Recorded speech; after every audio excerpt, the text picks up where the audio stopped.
and welcome to another episode of Work 2.0, the podcast. I'm your host, Rachel Wells, and this is where, once again, we talk all things AI, power, money, and the future of work. My next guest is an Emmy Award-winning New York Times bestseller.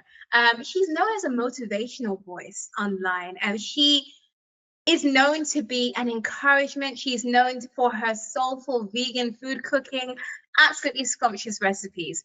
But I think there's an underrated side to her that is not so much spoken about, and that's what we're going to be talking about today. She is a multi-hyphenate business leader. And today, this guest is none other than Tabitha Brown. Welcome to the show, Tabitha. Hello there. Right. So let's get into it. First of all, before we get into the nitty-gritty of this conversation, I've seen your latest necklace and I absolutely love it. Yes. Thank you. Okay, talk us through what's the story behind that. So God is love is literally like one of my favorite scriptures, right? And a lot of people always I think forget that that's what God is all about, right? But you can sometimes get focused on religion and forget the love part, that we're supposed to lead in love in all that we do.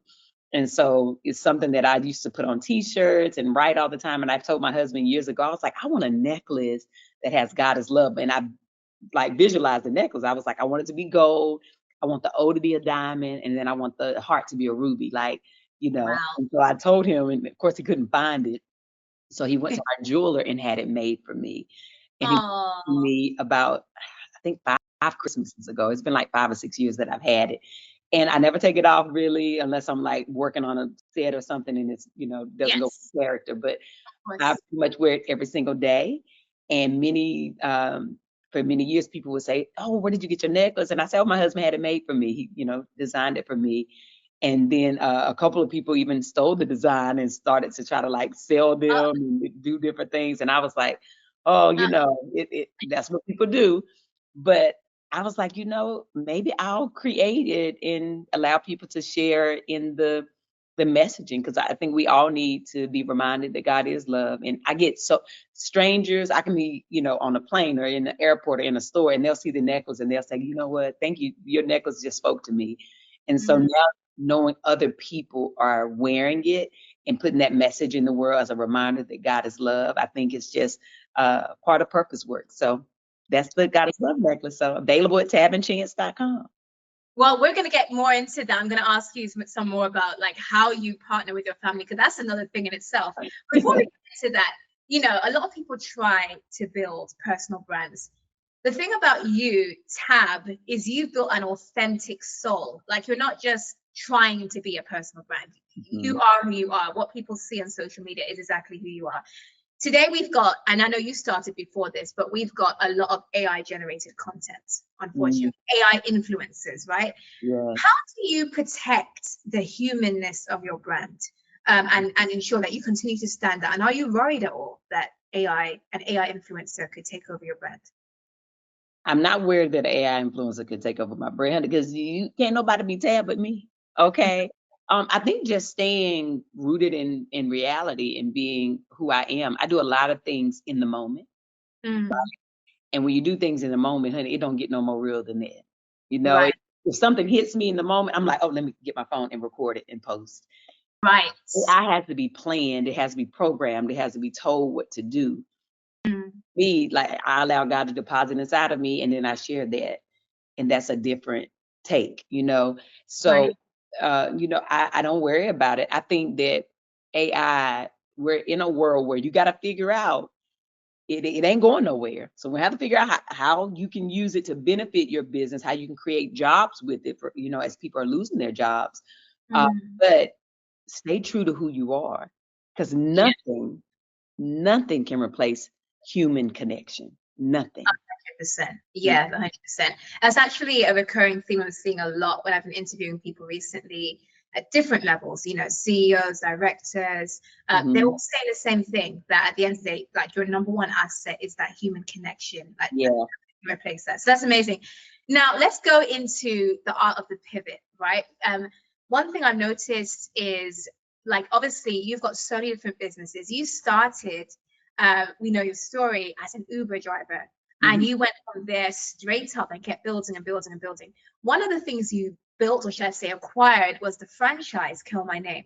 Now that was in LA. I think it was around for about 8 months, and then it shut down. Now people navigate a lot of changes, and leaders face apparent failure.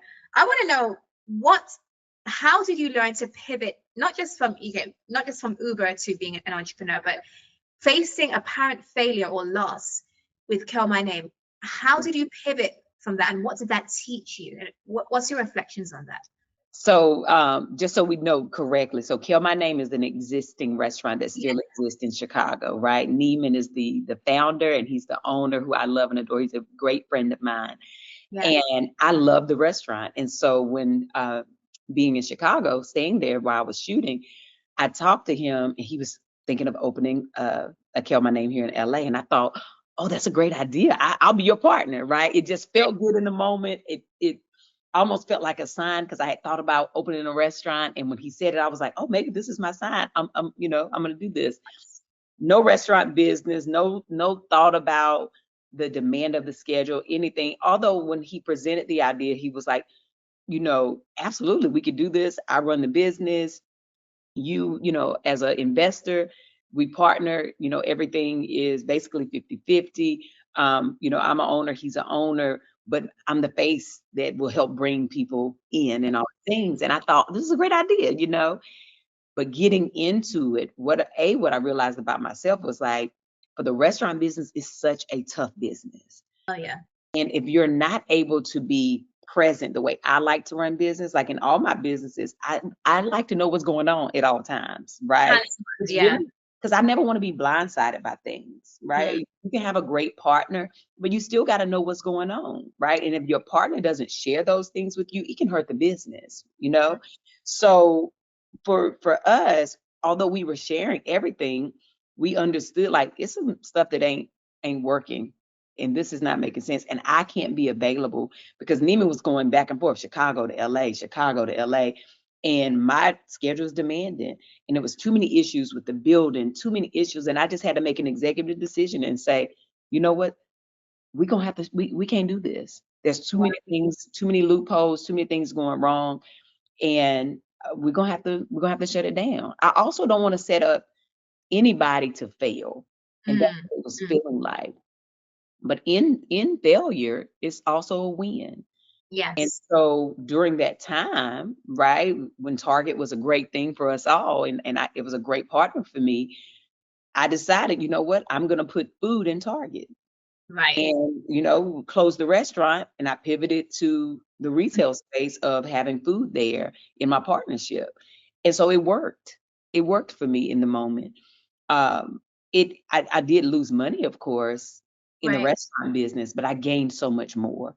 Right. And my friendship with Neiman just continued to grow. And I just learned so much. I was like, I know that if I ever open a restaurant again, it has to be my way.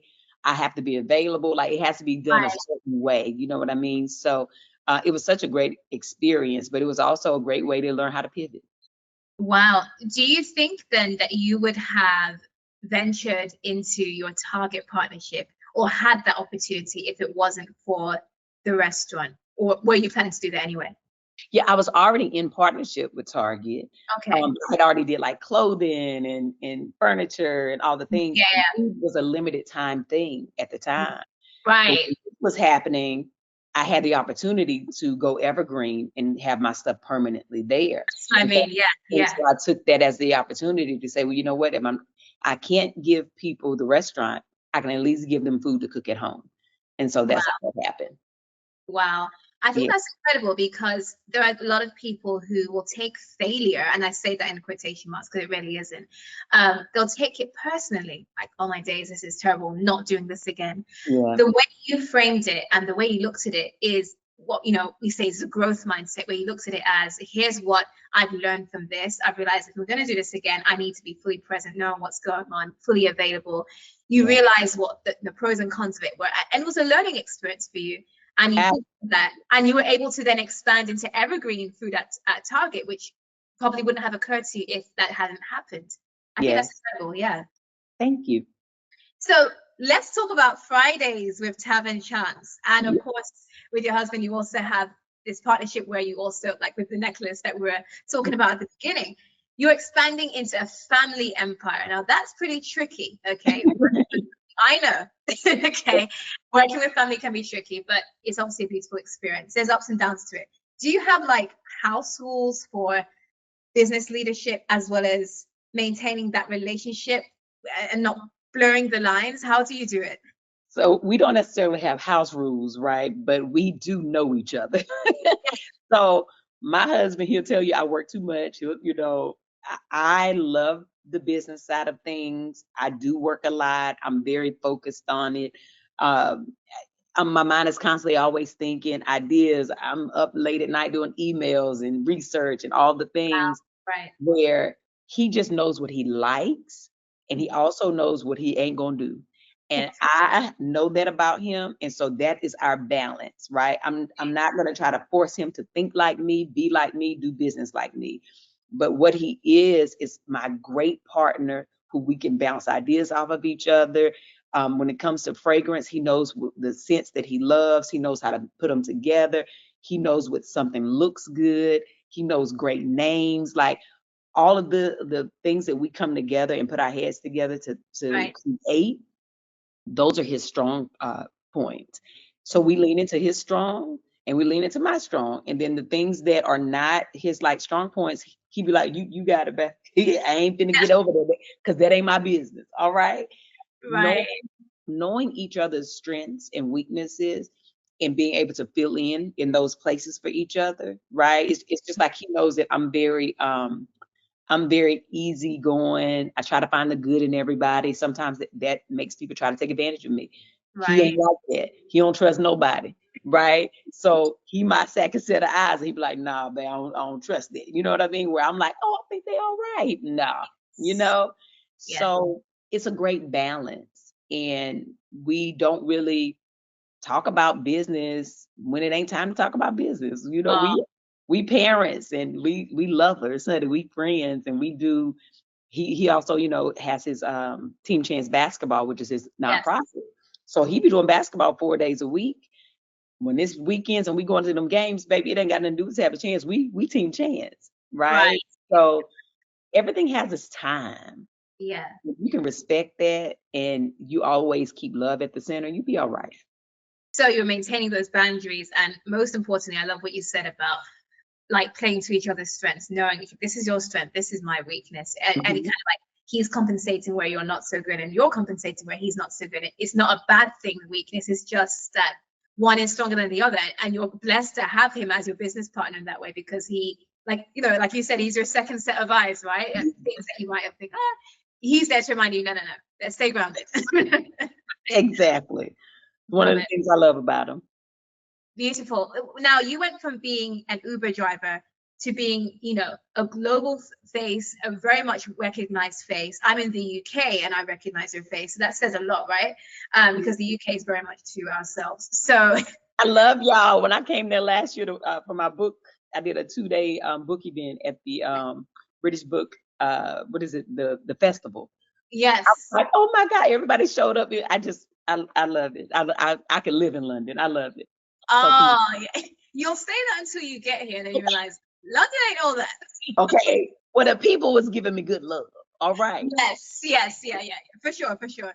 So going from an Uber driver to being globally recognized, um, what would be your advice for people in my audience who are in like their Uber phase, right? So they're in a job that they may not like, or it's just paying the bills, but it's not their vision, Yes. right? They've got a big vision, they can see it, but their current role isn't matching that. What would be your advice to them?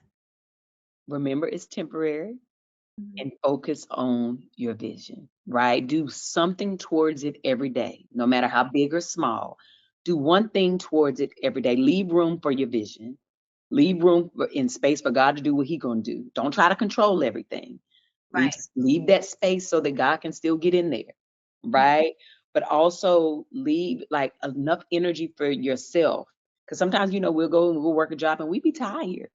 but we got to leave at least a good 30 minutes to an hour for us to do something towards our dream and goal. Is there something specific within that 30 minutes to an hour that you would say absolutely has to be done, or is it depend on the person? It depends on the person, right? Some people are readers, and so they'll go and they'll read a chapter on like a business book or something, right? Or some people aren't readers, and they'll go, maybe they'll watch or listen to a podcast that helps them, get creative or help them understand whatever their vision is. Maybe it's a person who's an artist, and they've been writing, or drawing. Do a little bit for 30 minutes to an hour. Finish that masterpiece that takes time. Like for me, I just finished writing my first draft of a script. It's a short story, and it took me so long to finish it because I could only dedicate a certain amount of time, and I would do it in the middle of the night, right? But I knew I had to get this done, but I had to, I do a lot of things, but I put a time for that. I'm Right. like, okay, I know I can give it an hour. So You carve it out. let me dedicate some time to that. And then eventually it was completed. Now the rough draft is done. I still got to do rewrites, right? Yeah. But I know the foundation has been laid. So if I just do something towards it every day, Rome won't built in a day, ain't that what they say? And the other thing Right. you gotta remember, the same day that you plant the seed is not the same day you get the harvest. It's gonna take time. But as long as you do something towards it every day, once you plant the seed, you gotta water it. Gotta go talk to it a little bit, nourish it, make sure your ground is good. Just keep pursuing it. That's the only thing. Don't lose sight of the vision. Don't get distracted by your temporary season. Don't be Right. discouraged by your temporary season. Everything plays a role. If I had not been driving Uber, I would have never stopped by Whole Foods and ate a sandwich and did a video that changed my Wow. Wow. everything plays a role. I love that you said that because I can personally relate to that in my own experience as well. When it comes to, you're talking about leverage and things compounding. And I think, especially with AI, everyone wants to rush into success. They want it now, overnight, make money overnight. Google searches for that are crazy. Yeah. For me to get to where I am now in my career, it was through leverage and compounding small Yeah. opportunities. I would have never dreamed I would be where I am now as, senior Forbes contributor and a global leader and a thought leader. But then I got to where I am now because and acquired the respect of my peers and the industry because I compounded leverage. Like you said, you were an Uber driver, but you used the opportunity you had. You stopped at the Whole Foods and you did that video that went viral. I took small opportunities and I made those things compound to where I am now. So I think if people are in it, like what you're saying, if people are in it for the quick fix, overnight success, is not for them. They'll quickly be eliminated. What you've done is you've built over time, and each opportunity you built more and more and more. Like you've got so many brands, and you're an actress, and there's so many things you do. And being an Emmy award winning, 3 times, all of that from one small quote unquote small action in the Uber, which compounded, and you built from each one. I love it. Yeah, and then also use your moment. Yeah. Right. I could have went viral and just accepted, oh wow, I went viral. Right. But no, now I'm like, oh, now I get to build on top of that. Right. Stay consistent and see what happens. Yes. Yes. Yes. True. Well, let's close this out by thinking about your empire, being as we're talking about compounding. For example, people like Oprah Winfrey, she built an empire based on her connection, right? She's one of a kind. You, I see, also as one of a kind. You're building this empire based on soul, connection, that human experience, like you said at the beginning. AI can't replace that, right? Yeah. So looking like 10 years from now, taking a long shot, let's say we're in 2036, which sounds crazy in itself, I right? know it does sound crazy. What do you think would be the one part of the Tabitha Brown empire that's going to evolve by then that hasn't been built as yet? Oh, my production company. Oh, tell me about it. Movies, television shows, um, things that will be life changing for people to witness. I am very intentional about taking my time to do it right, but I want to create stories that are about supernatural experiences, entertaining angels and encountering God on every level. And it's less faith-based and more reality. Because a lot of times people hear faith-based and they think, oh, it's like, Hallmark, a Lifetime. It's like, no, we're talking about everyday people having everyday experiences with the other side. And I want to create television shows and movies about it. Amazing. Well, I'm looking forward to seeing that happen. You said it on global media, so we're waiting for it to happen now. We're holding you to it. Well, Yes. Sam, thank you so much for joining Work 2.0, the podcast, and speaking to our audience. I'm sure they were inspired, and I'm sure you've shared so many lessons about your business leadership and your partnership with your husband and your vision for the future that they will not just inspire, but I'm sure will definitely provide something for the next generation, incoming generation of leaders to hold on to as they progress in their careers as well. Well, audience, thank you so much for listening to Work 2.0 or watching Work 2.0, the podcast, wherever you're catching this. If you enjoyed this conversation, feel free to subscribe if you're on YouTube so you never miss an episode. If you're catching this on Substack or on Apple, wherever you're seeing it, follow this episode, like, comment, rate it, and share it with a friend or a coworker. And you can also follow me on LinkedIn for more episodes of Work 2.0, the podcast. And I'll see you next week Monday, for our next guest.